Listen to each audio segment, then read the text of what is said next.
Hi hello welcome to our channel.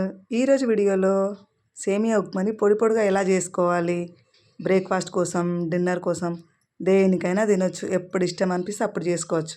కాకపోతే పొడి పొడిగా చేయాలనేది ఏంటంటే ఒకసారి వీడియోలో చూసేద్దాం మనం.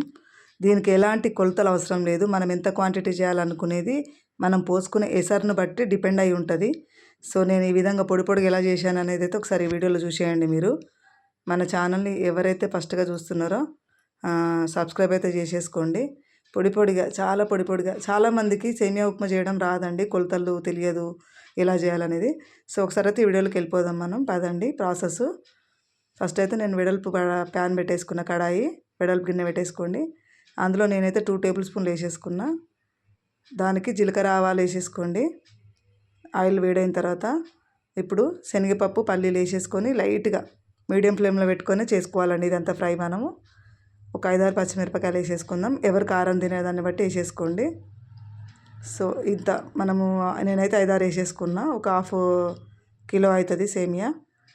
సో ఆ తర్వాత పొడవుగా కట్ చేసుకోవాలండి. ఇప్పుడు కానీ ఉల్లిపాయలు మంచిగా ఉంటుంది, టేస్ట్ అనేది చూడడానికి కూడా బాగుంటుంది యమ్మీగా. పొడవుగా కట్ చేసుకున్న ఉల్లిపాయలు కూడా వేసేసుకొని అవంతా మంచిగా ఇట్లా విడదీసి మంచిగా ఫ్రై చేసుకోండి. ఆ తర్వాత కరివేపాకు వేసేసుకుందాం. కరివేపాకు కూడా పోపులో మంచిగా కలిసి మంచిగా ఫ్రై అవ్వనియాలి. ఇలా మీడియం ఫ్లేమ్లో పెట్టుకొని చేసుకోవాలండి ఇదంతా, ఈ ప్రాసెస్ అంతా. సో ఇదంతా మంచిగా కలర్ మారి చూడండి లైట్ బ్రౌన్ కలర్ ఇలా వచ్చేయాలి. ఇదంతా మీడియం ఫ్లేమ్లోనే చేసుకోవాలి మనము. బాగా పెద్ద మంట మీద చేసుకుంటే సరిగా ఫ్రై అవ్వవు, అక్కడక్కడ ఎక్కువ మాడిపోతుంది. సో ఇప్పుడైతే ఎసరు పోసేసుకున్నా. నేనైతే 1.5 లీటర్ వేసేసుకున్నా. చూడండి, అంటే గ్లాస్ కొలతలతోనైతే మనం సరికి సరి చేసుకోవచ్చండి, సరికి సరి అని చెప్పుకోవచ్చు. సో మనమైతే వేసేసుకున్నాం, 2 గ్లాసులు వేసేసుకున్నాను నేనైతే వాటరు.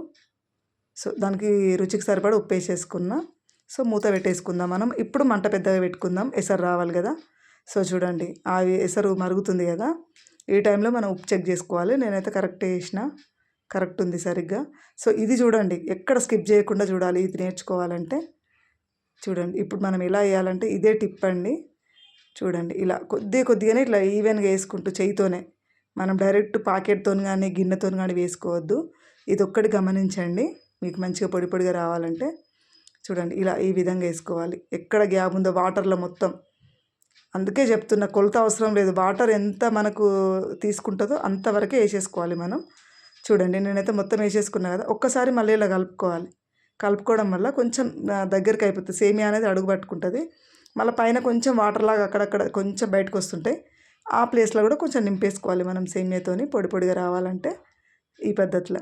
ఒకేసారి వేయడం వల్ల కూడా ఆ వేడి నీళ్ళకి ఇది గుంజేసుకుంటుందండి ఇట్లా. సో ఇప్పుడు ఖచ్చితంగా మంటని లో ఫ్లేమ్లో పెట్టుకోవాలి మొత్తం వేసుకున్న తర్వాత. సో వెంటనే చూడండి ఇలా ఎక్కడిదక్కడే ఒక గంటతోని స్పూన్తోని ఎక్కడిదక్కడ తీసుకొని మనము ఉల్టా వేసేసుకుంటే ఆ పోపు అనేది పైకి వచ్చేస్తుంది. అడుగున ఉన్న పోపు అనేది ఉల్లిపాయలు కానీ పచ్చిమిరపకాయలు కానీ పల్లీలు శనగపప్పు అనేది పైకి వచ్చేస్తుంది. సేమియా కూడా కింద ఉన్న సేమియా కూడా పైకి వచ్చేస్తుంది. ఇప్పుడు పైన మనం వేసుకున్న సేమియా కూడా ఉడకాలి కాబట్టి ఆ పైది కూడా లోపలికి వెళ్ళిపోతుంది. సో ఇప్పుడు మనం మంట కంప్లీట్గా లో ఫ్లేమ్కి అడ్జస్ట్ చేసేసుకోవాలి. అది మాత్రం అస్సలు మర్చిపోవద్దండి. మంటను లో ఫ్లేమ్లో పెట్టేసుకొని మూత పెట్టేసుకుందాం. మూత పెట్టుకొని ఖచ్చితంగా 4-5 మినిట్స్ తర్వాత తీసి చూసి మరొక్కసారి పైనుంచి కిందికి, పైది కూడా మంచిగా కరెక్ట్గా ఉడకాలి కాబట్టి ఈ 4 మినిట్స్లో కిందిది ఉడికిపోయింది కదా, కిందిది అనేది మళ్ళీ ఒకసారి పైకని ఆ పైది కూడా కిందికి వచ్చేలాగా ఇలా ఎక్కడిదక్కడే ఇలా వేసుకోండి. ఇలా చేసుకుంటే ఖచ్చితంగా ఇది ఫాలో అవ్వండి. పొడి పొడిగా అంటే అసలు నోట్లో వేసుకుంటే ఇట్లా జారినట్టు అయిపోతుంది. ఈ విధంగానైతే మొత్తం వేసేసుకోండి సేమియాని.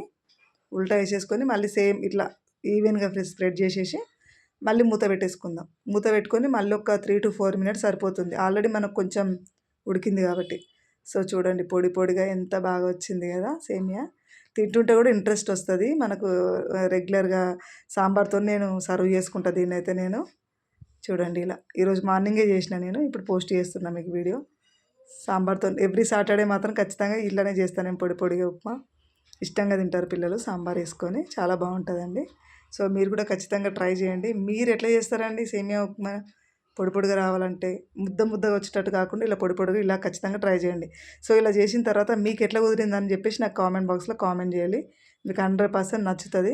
సేమియా ఉప్మా ఇష్టం లేని వాళ్ళు కూడా పిల్లలు ఇష్టంగా తింటారు, అంత బాగుంటుంది పొడి పొడిగా. సో మీరైతే ఈసారి ట్రై చేయండి ఖచ్చితంగా ఈ విధంగా.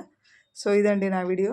నా వీడియో కనుక మీకు నచ్చిందా అండి? నా వీడియో కనుక మీకు నచ్చినట్టయితే ప్లీజ్ లైక్ చేయండి, షేర్ చేయండి. మరిన్ని మంచి మంచి రెసిపీస్ కోసం, వీడియోస్ కోసం అయితే మన ఛానల్ని కొత్తగా ఎవరైతే చూస్తున్నారో వాళ్ళు సబ్స్క్రైబ్ అయితే చేసేసుకోండి. సో ఇలా ఉంది నా ఉప్మా అయితే. చూడండి పొడి పొడిగా కొంచెం చల్లారిన తర్వాత చూపిస్తున్నా నేను. కొంచెం చూడండి ఇట్లా పొడి పొడిగా పుల్లలు పుల్లలుగా. దీంతో దీన్ని సేమియా చేసుకున్నా కూడా, మనం సేమియా పులిహోర చేసినా కూడా బాగా సెట్ అయిపోద్దండి. పొడి పొడిగా చాలా ఉంటుంది. ఎగ్ సేమియా కూడా చాలా బాగా కుదురుతుంది. సో అది మరొక వీడియోలో నేను ఎగ్ సేమియా మీతో షేర్ చేసుకుంటా. ఎగ్ పాయసం కూడా, సేమియా పాయసం కూడా. సో ఇదండి నా వీడియో. మీకు నచ్చే ఉంటుంది. నచ్చితే మాత్రం తప్పకుండా సబ్స్క్రైబ్ చేసేసుకోండి. See you next video. Bye bye.